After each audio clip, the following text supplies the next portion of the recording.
سب سے زیادہ اہم آرڈر کس کا دیا ہے قرآن میں؟ نماز کا. پھر ہم پوچھیں اللہ اگر میں چھوڑ دوں کوئی بات نہیں، اللہ غفور رحیم ہے. نہیں بھائی، غلط. غفور رحیم کو غلط جگہ فٹ کر رہے ہو. قرآن شروع یہاں سے ہوتا ہے، الذین یؤمنون بالغیب ویقیمون الصلاۃ. ایمان کی پہلی علامت غیب پر ایمان، وہ غیب جس کے برحق ہونے پر دلیل قائم ہے قرآن و سنت کی. اور اس کے بعد ایمان لانے کے بعد سب سے پہلا کام کیا کرتے ہیں؟ نماز پڑھتے نہیں ہیں، قائم کرتے ہیں. پڑھنے کا تو ذکر ہے ہی نہیں.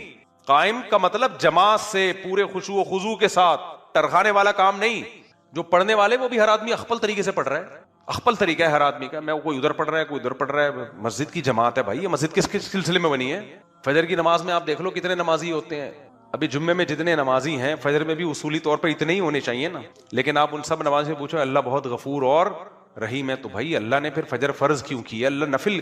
دیکھو اشراق کی نماز اگر ساری دنیا نہ پڑھے کوئی عذاب آئے گا؟ کیونکہ اللہ نے ہی اس کو فرض نہیں کیا نا. کیا خیال ہے؟ اللہ نے ہی فرض نہیں کیا. فجر تو اللہ نے فرض کی ہے، ظہر اللہ نے فرض کی ہے، عصر اللہ نے فرض کی ہے، مغرب اللہ نے فرض کی ہے، عشاء اللہ نے فرض کی ہے.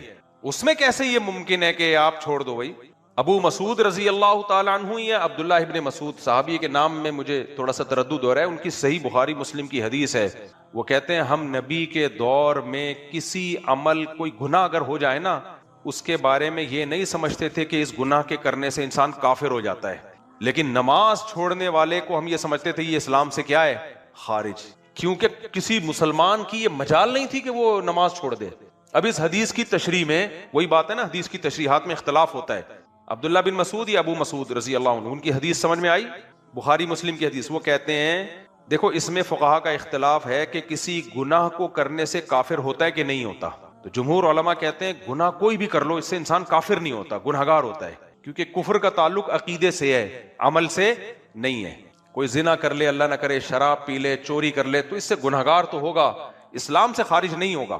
لیکن نماز چھوڑنا ایک ایسا جرم ہے، ایسا گناہ ہے کہ جس کے بارے میں تین امام مالک، امام ابو حنیفہ، امام شافعی کہتے ہیں کہ کافر تو نہیں ہوتا، کفر کے قریب پہنچ جاتا ہے. لیکن امام احمد ابن حنبل رحمہ اللہ تعالیٰ کہتے ہیں کہ اگر کسی نے جان کر فرض نماز چھوڑ دی تو وہ سچی مچی میں کافر ہو جاتا ہے.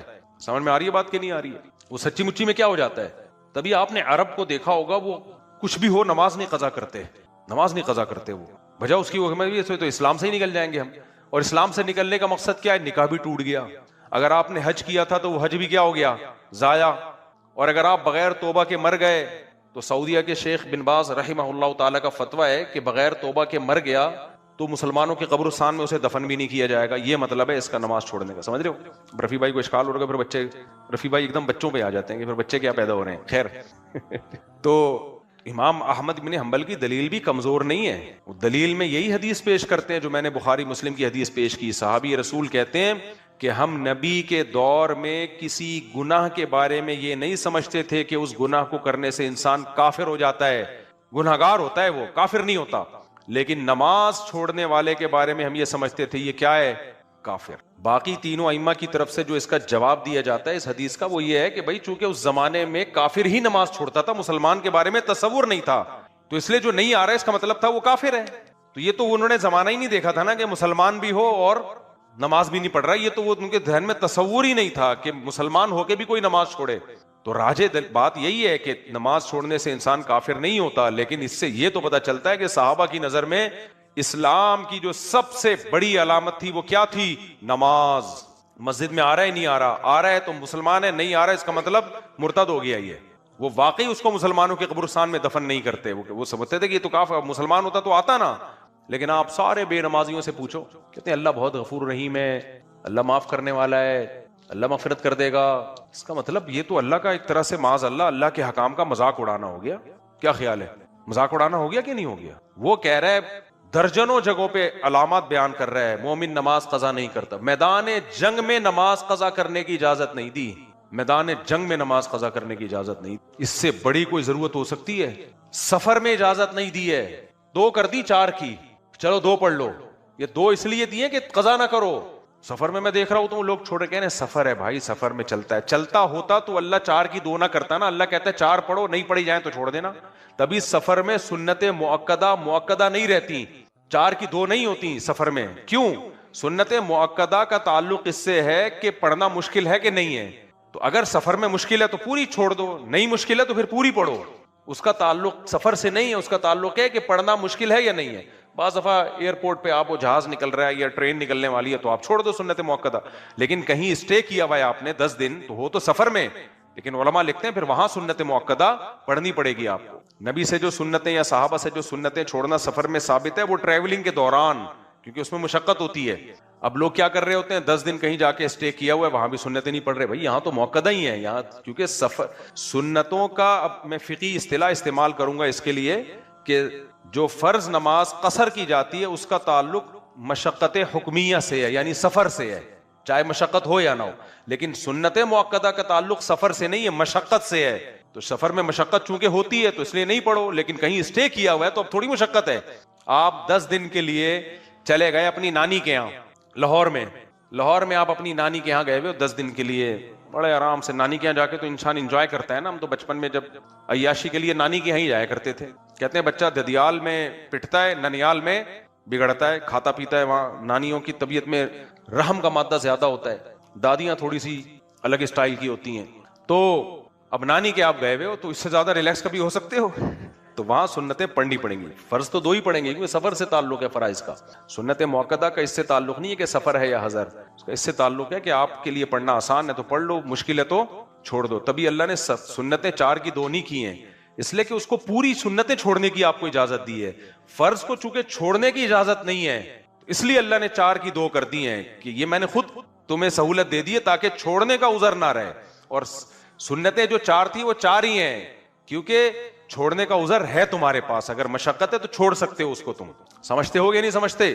تو لیکن آپ جتنے بے نمازی ہیں آپ ان سے پوچھو، اللہ غفور رحیم ہے، بھائی تم یہ موقع نہیں ہے، یہ بولو یار بس اللہ سے ڈر لگتا ہے، دعا کرو اللہ نماز کی توفیق دے۔ ہم اپنے بڑوں سے سنا کرتے تھے کہ پہلے زمانے میں گاؤں دیہاتوں میں جو کبھی نماز نہیں پڑھتا تھا نا اس کا جنازہ نہیں پڑھایا جاتا تھا، پہلے یہ رواج تھا مسلمانوں میں، یہ دیکھتے تھے نا جو نمازی ہے ہی نہیں، پڑھتا ہی نہیں ہے، تو جو علماء تھے وہ علاقے کے امام تھے وہ نماز نہیں پڑھاتے تھے، جنازہ یعنی اس کا۔ تو اسی طرح میرے بھائی اللہ تعالیٰ نے یہ جو میں نے آیت پڑھی نا، ظاہری گناہ کو بھی چھوڑ دو، باطنی گناہوں کو بھی چھوڑ دو، کیوں؟ جو گناہ کما رہے ہیں سیجزون، ان قریب ان کو بدلہ دیا جائے گا۔ اور سب سے بڑا جرم شرک کے بعد کیا ہے؟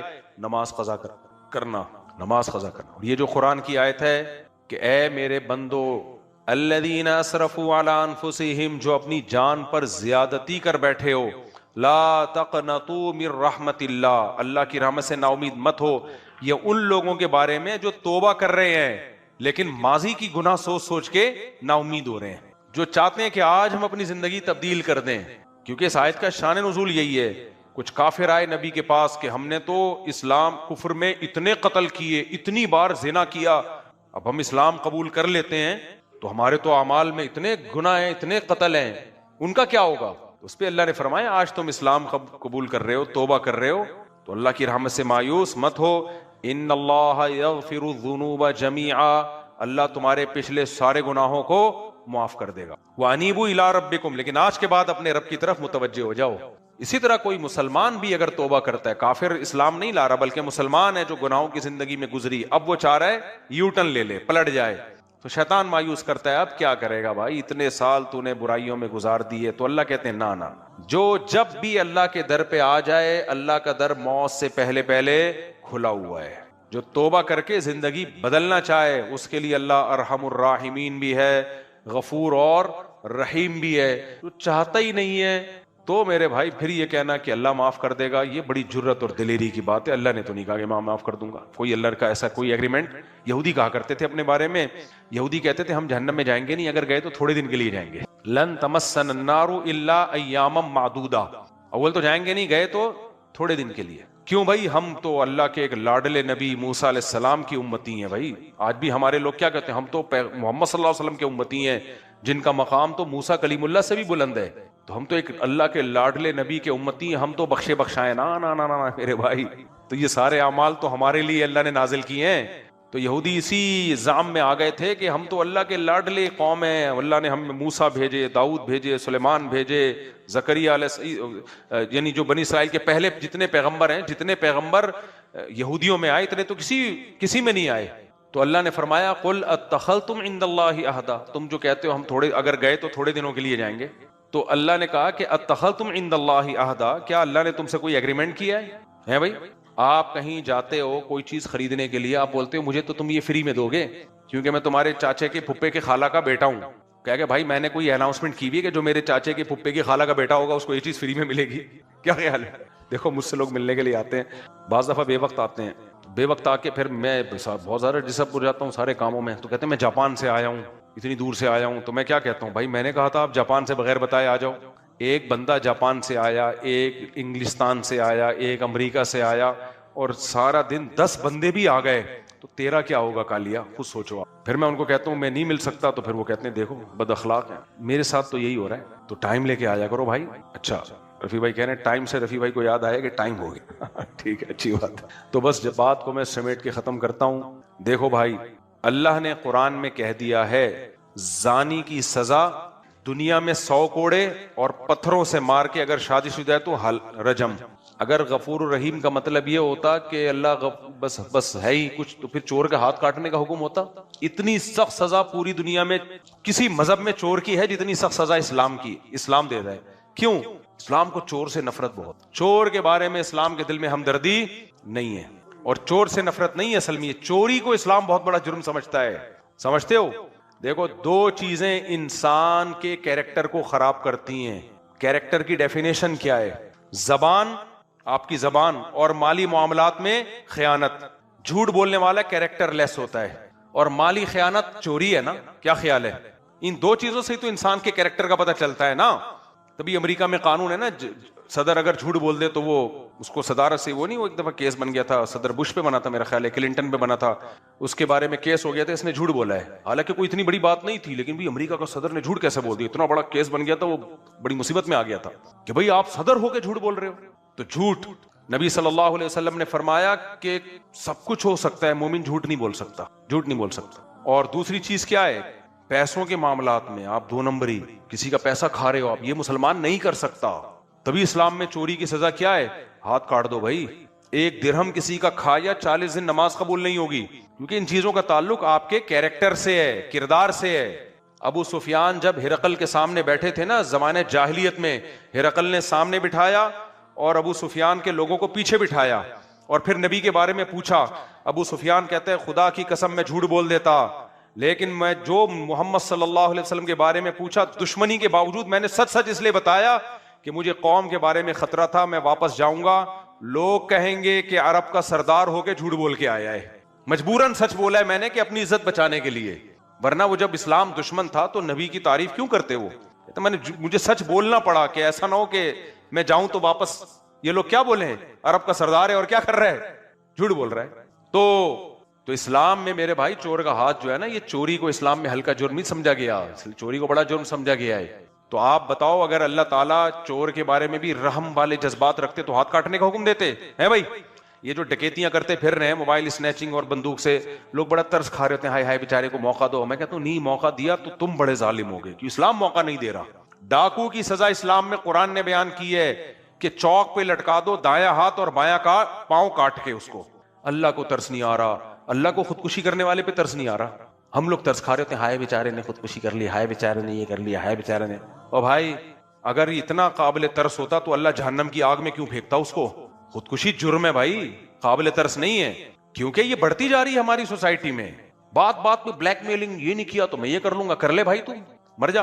ایک صاحب نے مجھے کہا میری بیگم مجھے ایموشنل بلیک میلنگ کر رہی تھی. آج کل بیگمات یہ ایموشنل بلیک میلنگ پہ بہت آئی ہوئی ہیں، ڈرامے دیکھ دیکھ کے اس میں ایموشنل بلیک میلنگ ہی چل رہی ہوتی، وائٹ میلنگ تو آج کل ختم.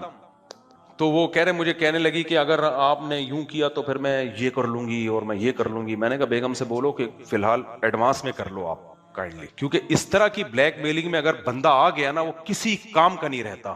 ایک صاحب تو یہاں تک آ گئے کہ میری بیگم نے زہر کی بوتل منگوا کے رکھ لی ہے، اور اس نے کہا اگر جو ہے وہ کوئی دباؤ میں ڈالا تھا کسی ناجائز بات پہ، یعنی ناجائز کا مطلب یہ کہ وہ شوہر پہ واجب نہیں ہے وہ، لیکن اس کو مجبور کیا میں یہ پی لوں گی.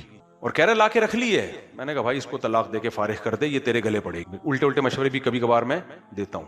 میں نے کہا زہر پی لے گی اور بلی تیرے اوپر آ جائے گی, کیونکہ ایسی عورت رکھنے کے قابل نہیں ہے جو خودکشی کی دھمکیاں دے رہی ہو, یا مرد بھی خودکشی کی دھمکیاں دے رہا ہو, نکال لو بھائی اس سے پتلی گلی سے, مر جائے گا تمہارے گلے پڑے گا. ایک تو ہوتا ہے نا بات بات میں ویسے ہی ڈائلگ بولنا, یہ بھی نہیں بولو, لیکن ایک ہے آپ کو لگے کہ یہ سیریس ہو رہا ہے, پہلی فرصت میں کیا کرو بھائی. میں نے کہا گلے پڑے گی. کہہ رہے میں چھوڑ نہیں سکتا. اب اس وقت متحدہ کا دور تھا, ایم کیو ایم کا. میں نے کہا میں چھوڑ نہیں سکتا. کہہ رہے متحدہ کی ہے. میں نے کہا پھر تو اپنے لیے ایک بوتل لا کے رکھ لے, بہتر یہ کہ کہہ رہے متحدہ کی ہے بھائی. تو خیر, تو میرے بھائی جرم کو اچھا مت سمجھو. ہاں جو جرم چھوڑنا چاہتا ہے, یہ چھوڑنے کی کوشش میں لگا ہوا ہے, وہ قابل رحم. کوئی گناہ ہو جاتا ہے, آپ کو عادت پڑ گئی ہے, جیسے شراب کی عادت پڑ گئی, چھوڑنے کی کوشش میں لگ گیا ہے, یہ بھی قابل رحم ہو سکتا ہے کہ چاہ رہا ہے چھوڑنا, تدبیر اختیار کر رہا ہے برائی سے بچ. جیسے میں کہتا ہوں جن کو عادت پڑ گئی کسی گناہ کی, چھوٹ نہیں رہا, تو جرمانہ رکھیں اپنے اوپر, کوئی سزا دیں اپنے آپ کو آہستہ آہستہ. تو یہ